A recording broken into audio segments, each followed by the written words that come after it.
Para empezar, diría que la independencia de los países hispanoamericanos se debió principalmente a un tremendo vacío de poder que se suscitó cuando Napoleón Bonaparte invadió la península y se apoderó del trono español. Un tremendo vacío de poder que se complementa con la leyenda negra que tejieron franceses, holandeses, italianos y alemanes contra España, pero principalmente los más activos, holandeses e ingleses. Esa leyenda negra fue calando en lo más hondo del sentir hispanoamericano, por supuesto, auspiciado todo por esa especie de encandelillamiento que sufrió América con la Revolución Francesa, en la que se proclamaron los famosos derechos del hombre, unos derechos que evidentemente, o de los que gozaba evidentemente los pueblos hispanoamericanos, que siempre tuvieron a su disposición unas libertades muchas veces negadas en otras colonias de otros países en distintas partes del mundo. Por lo tanto, para despejar un poco el panorama histórico, no es cierto que España o la presencia española en Hispanoamérica fuese una presencia opresiva, en el sentido de que a los hispanoamericanos les era negada unas libertades fundamentales, puesto que, por ejemplo, en 1789, en Santa Fe de Bogotá, no había un solo español nacido en España directamente, que ocupara el Cabildo de Santa Fe de Bogotá. El Cabildo estaba ocupado totalmente por criollos. Había varios virreyes de origen criollo, altos cargos de la administración pública eran detentados por criollos. Por ejemplo, el comandante de la Armada Española era un criollo. Muchos generales, entre ellos el general Enrile, que era nacido en Cuba, que fue segundo de Pablo Morillo, el pacificador en América. En fin, hay muchísimos ejemplos en que los criollos ocupaban los más altos cargos de la administración pública española. De tal manera que es necesario y es menester disipar esas dudas sobre esa presencia onerosa de España en América, en el sentido de que monopolizaba todos los cargos públicos. Es cierto que Carlos III sí comenzó una política hasta entonces desconocida en América, que era ir nombrando funcionarios nacidos en la península, en altos cargos públicos en América, pero en su cenit de esa política no se llegó a más del 50%. De tal manera que las causas de la independencia las podríamos cifrar no solamente en ese vacío de poder, sino en ese encandelillamiento de la Revolución Francesa, en la leyenda negra, toda una especie de cóctel Molotov que fue germinando y fue echando raíces profundas hasta que sobrevino la chispa con el apresamiento de Fernando VII. Por supuesto, el mismo desorden experimentado en España con las juntas supremas, las rivalidades entre las juntas supremas, que unas no reconocían a otras, que las juntas de cada provincia se creían independientes y supremas a su vez. Todo eso unido a esa espantosa guerra de independencia española contra el ejército invasor, y las expectativas creadas por las mismas juntas de gobierno que iban surgiendo al desgaire de los vientos y de los acontecimientos militares en la península. De tal manera que en ese clima de confusión, de guerra, de desasosiego, surge la figura del libertador Bolívar. Bolívar, que ha sido considerado un genio militar que lo era con algunos matices, que ha sido considerado por muchos casi como un semidios, prácticamente en todos los países emancipados por don Simón Bolívar. Se le considera eso, un semidios, hasta el punto en que las señoras se tienen que cubrir las espaldas desnudas para entrar a su quinta en Bogotá, por ejemplo. Por lo menos hace unos años que, bueno, que no visito la quinta, pero en alguna oportunidad sí pude presenciar eso. Es como un semidios, es el altar de la patria, es Bolívar, lo significa todo. La sede o el origen de las libertades públicas. Pero no hay que confundirse. Bolívar era un dictador. Bolívar fue un dictador. Y siguió siendo un dictador prácticamente toda su vida. Creo que el ejercicio más notable, según él mismo lo ha reconocido, fue la dictadura. Y Bolívar, adicionalmente, con otras virtudes, la inteligencia era una de ellas, y evidentemente era un hombre inteligente, sagaz, pero era un hombre sanguinario. Sobre ese tema no nos podemos confundir, y tuvo muchísimas muestras de crueldad a lo largo de su vida. Pero es que para poder entender esa disposición o predisposición de Simón Bolívar hacia la crueldad, hay que entender un poco sus orígenes familiares, su propia familia. Por el lado de su padre, por ejemplo, su padre era un hombre cruel, si se hace referencia en primer lugar a que abusó de muchas mujeres, violó muchas mujeres, forzó muchas mujeres, acusó a sus maridos, a aquellas mujeres que él deseaba, hizo encarcelar y acusar falsamente a varios maridos para poderse aprovechar de sus mujeres. Sus antepasados también, por el lado de su madre, eran personas violentas, de origen alemán, con muchos odios y con mucha animadversión hacia castellanos, hacia vascongados, hacia extremeños. Su familia Hedeler, por parte de su bisabuelo y de su abuelo Palacios, pues también tenían esas características. Su hermana, María Antonia, era una mujer cruel. Ella misma confiesa haberle rajado la cabeza al carpintero de su hacienda, de su ingenio, porque le falló en alguna cosa y le dio de palos y tenía unos accesos de ira impresionantes también.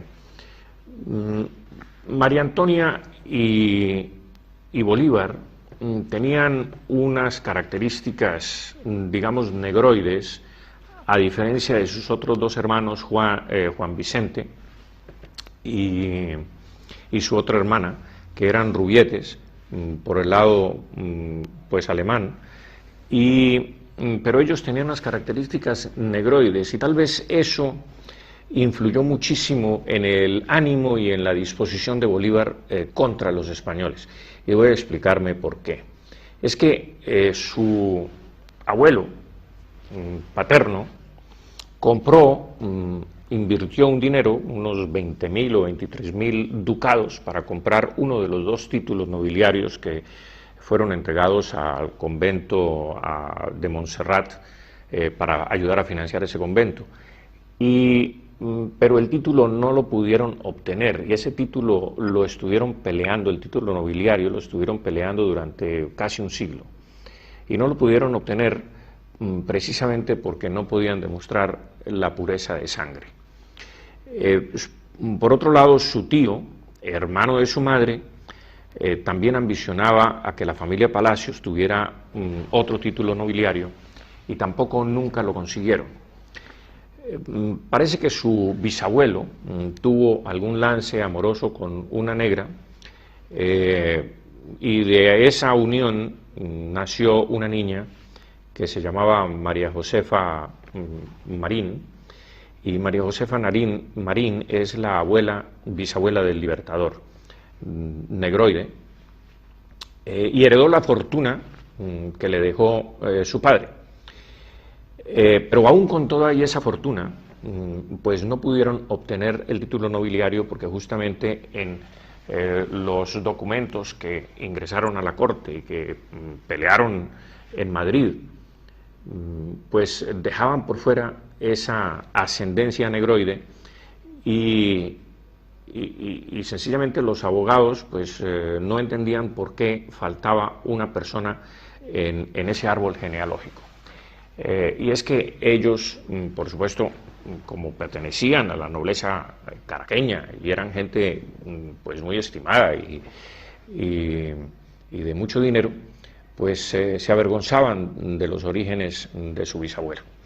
De tal manera que yo creo que en el fondo eso resintió muchísimo la familia después de un siglo de pleitos sin lograr esos títulos nobiliarios. Pues en el ánimo de Simón Bolívar fue creciendo ese resentimiento contra la corona española y contra todo lo que significara España y la nobleza española. De tal suerte que pienso yo que eso fue una motivación muy importante. Se dice que Bolívar maltrataba a los negritos cuando era niño, y hay algunos escritos sobre ese tema. Era un niño cruel y fue un adulto cruel. No vaciló durante las guerras de independencia, declarar la guerra a muerte contra los españoles y canarios, vale la pena, según el mismo documento que él firma, la guerra a muerte contra españoles y canarios, en la que no vacilaba en fusilar prisioneros de guerra y otros prisioneros que no eran propiamente de guerra, sino simples comerciantes que vivían en Caracas, que tenían sus haciendas, que tenían sus negocios en distintas categorías de la vida comercial, y todos fueron cogidos presos, sus fincas, sus propiedades, sus casas fueron decomisadas, y en ese desastre que fue la guerra civil, porque en realidad fue una guerra civil de criollos contra españoles. En esa guerra civil el Estado vivía prácticamente de las propiedades que remataba de los españoles, que tenía un montón de prisioneros, y ordenó su asesinato in misericordia a uno de sus sicarios, entre otras cosas de apellido Arismendi, un hombre sumamente cruel. Bolívar mismo presenció el asesinato y ordenó el asesinato de 380 y pico de españoles en Valencia, cuando estaba en Valencia en el año 1813. Hay que decirlo de esta manera: sacaban a los heridos de los hospitales, por ejemplo, y los remataban en la calle. Y a los prisioneros españoles que llevaban como un año en la más absoluta desesperanza en las mazmorras de La Guaira y en las mazmorras de Caracas y de Valencia, hacinados, hacían sus necesidades corporales aherrojados, amarrados con cadenas durante cerca de un año. Ordenó su asesinato y, para ahorrar pólvora, y hay que decirlo con mucho pesar, con mucha tristeza, finalmente decidieron ejecutarlos a sablazos y a machetazos y a puñaladas.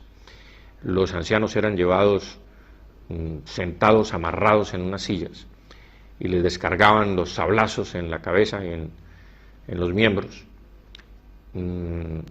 Allí se entrenaron muchos asesinos que luego fueron a la Nueva Granada, donde se hizo una independencia relativamente pacífica, pero las tropas venezolanas, cuando llegaron a la Nueva Granada, enseñaron a matar españoles en esa provincia. De tal manera que los que quedaban vivos allí en La Guaira, en Caracas y en Valencia, que quedaban vivos, heridos en el suelo, los sicarios de don Simón Bolívar levantaban una piedra enorme y les aplastaban la cabeza con esa piedra, y muchos otros fueron forzados a llevar sobre sus hombros un haz de leña para consumir sus cuerpos. Es decir, los mataban a puñaladas y luego los amontonaban estos cadáveres. Muchos de ellos pues no eran cadáveres, sino que estaban vivos, y les prendieron candela con esos haces de leña, y muchos de ellos murieron quemados vivos. Bolívar personalmente presenció la ejecución de 386 españoles en esa época trágica de la independencia y fusiló muchísimos otros. Hasta si se contabiliza los asesinatos de Simón Bolívar desde 1812 a 1814, suman más de 2000 asesinatos a sangre fría y sin fórmula de juicio. Era, por supuesto, un hombre engreído, muy engreído, nunca miraba de frente. San Martín, por ejemplo, dice de él que le asombraba que nunca dijera la verdad, que nunca hablara con franqueza. Y otros cronistas de la época dicen que hablaba a sus generales en tono humillante, despectivo. Era un engreído. Y ahora en esta época, cuando surge la figura del señor Chávez en Venezuela, la verdad es que toda esa fisonomía psicológica del libertador creo que la ha asumido el señor Chávez con todas sus consecuencias. Un hombre engreído, claro, por supuesto, sin la inteligencia de Bolívar. Con lo cual, pues el señor Chávez luce como un gorila frente a un hombre inteligente que era Bolívar, pero al mismo tiempo hay que responsabilizar en mayor grado a Simón Bolívar por todos esos asesinatos, siendo un hombre ilustrado como era y un hombre inteligente. Por supuesto que le cabe muchísima mayor responsabilidad. Pero los episodios desconocidos de Bolívar, por ejemplo, hay que narrarlos. En el próximo libro que habré de publicar, que se llama Al oído del rey, allí narraré muchos episodios totalmente desconocidos sobre la vida del libertador y que he venido encontrando a lo largo de todas estas investigaciones históricas que estoy haciendo. Por ejemplo, Bolívar, los historiadores no cuentan que él sitió a Santa Fe de Bogotá. Los historiadores dicen que simplemente entró a Santa Fe de Bogotá, pero no cuentan que sitió a Santa Fe de Bogotá y ordenó a sus tropas saquear la ciudad y violar mujeres durante 48 horas. Esto es un hecho histórico verdaderamente dramático. Bolívar sitió a Cartagena de Indias durante varios meses y cometió todo tipo de crueldades con los cartageneros, porque los cartageneros no querían aceptar que Simón Bolívar entrara a Cartagena, aunque les prometiera independencia. Los cartageneros querían independizarse por su cuenta y querían hacer su gobierno, pero sin interferencia, porque tenían antecedentes de que Simón Bolívar había cometido muchísimas crueldades en Venezuela durante sus guerras de emancipación. De tal manera que Bolívar era una figura rechazada totalmente en la Nueva Granada. Fue amparado por uno de los próceres de la independencia colombiana, que era Camilo Torres, era federalista. Por supuesto, Bolívar era centralista, como buen dictador que era, pero Bolívar atendía todas las causas. Y fíjense ustedes que cómo no iba a atender todas las causas, que cuando él se exilia por primera vez en Curazao, cuando abandona sus tropas en Puerto Cabello en 1812 y se va huyendo hacia Curazao.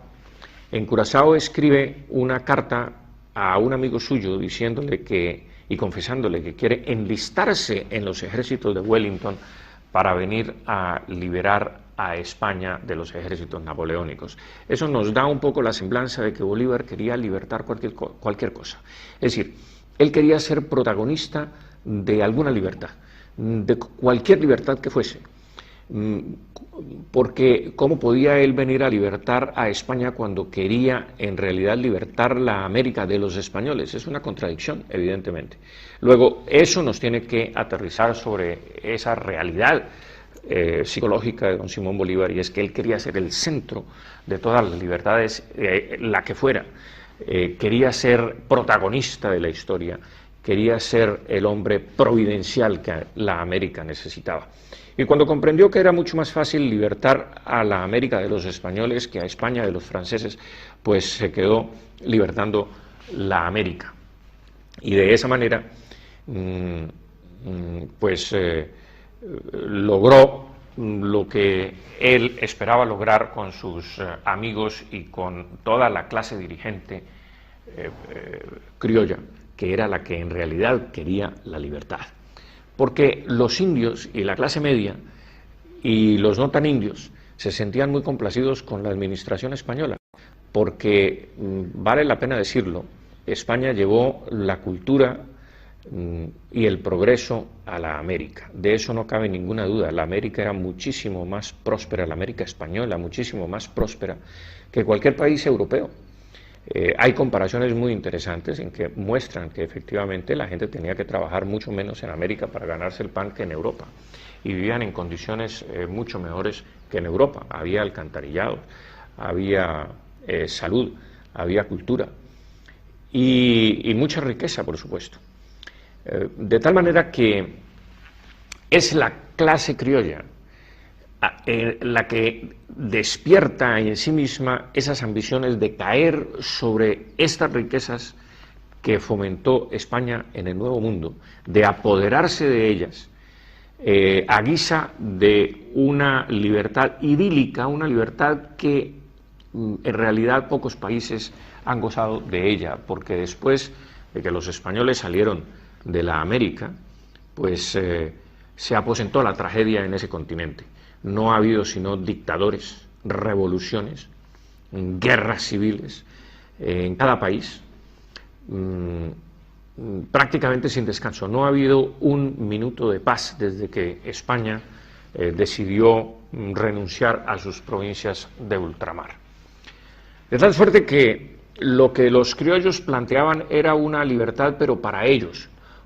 Porque fíjense ustedes, si no era una libertad para ellos y un progreso para ellos exclusivamente, si el primer decreto que se escribe en la Nueva Granada, en el nuevo gobierno, en ese interreño que va de 1810 a 1816, cuando ocurre la Reconquista Española, el primer decreto que saca el nuevo gobierno de la Nueva Granada es expropiar a los indios de sus propiedades. Expropiarlos, rematar sus mejores propiedades, rematárselas ellos mismos a sí mismos, aduciendo que ya los indios no necesitaban esa protección porque eran iguales a los demás, y como todos éramos iguales, pues había que despojarlos de sus propiedades. De manera pues que todo este encanto y engolosinamiento con la libertad no fue más que un canto de sirenas, que abrió la puerta a unas revoluciones sanguinarias, a unos conflictos internos, a guerras civiles sin cuento, a desazón, desconcierto, confusión, que pues han reinado en América y han campeado por sus respetos durante los 200 años de ausencia española.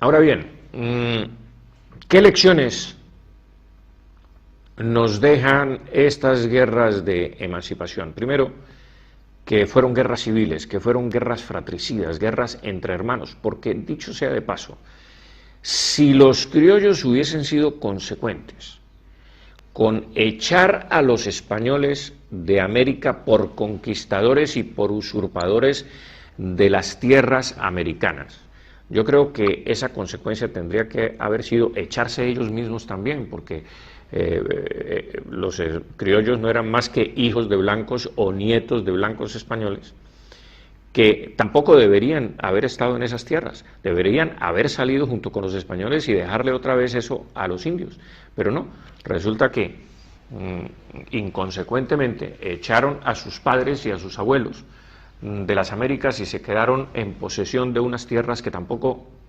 técnicamente les pertenecían a ellos, sino que pertenecían a los indios aborígenes que las ocuparon antes que los blancos. Todo esto para decirles a ustedes que esa figura ensalzada de don Simón Bolívar tiene sus bemoles y hay que verlo como un hombre con sus falencias y no como el ser idealista, idílico, que fue sembrando de libertad todas las tierras americanas, sino todo lo contrario. Lo que fue sembrando las tierras americanas fue de dictadura, desolación Y hasta ahora esas tierras no se recompensan de la gran catástrofe que llevó don Simón Bolívar a las tierras americanas. Miren ustedes, cuando hubo la reacción antirrevolucionaria, contrarrevolucionaria y antiindependentista en Venezuela, y surgió la figura de Boves, cuando Boves llegó a las puertas de Caracas y Simón Bolívar, antes de irse, saqueó todas las iglesias, se robó todos los tesoros de las iglesias de Caracas y alrededor de Caracas, y sacó esos tesoros por mar para llevárselos en Carúpano, recogerlos e irse con ellos. Y él se fue por tierra con 2000 hombres, sin intentar defender la ciudad de Caracas, sino que evacuó además a toda la población, es decir, a las 20.000 almas de Caracas.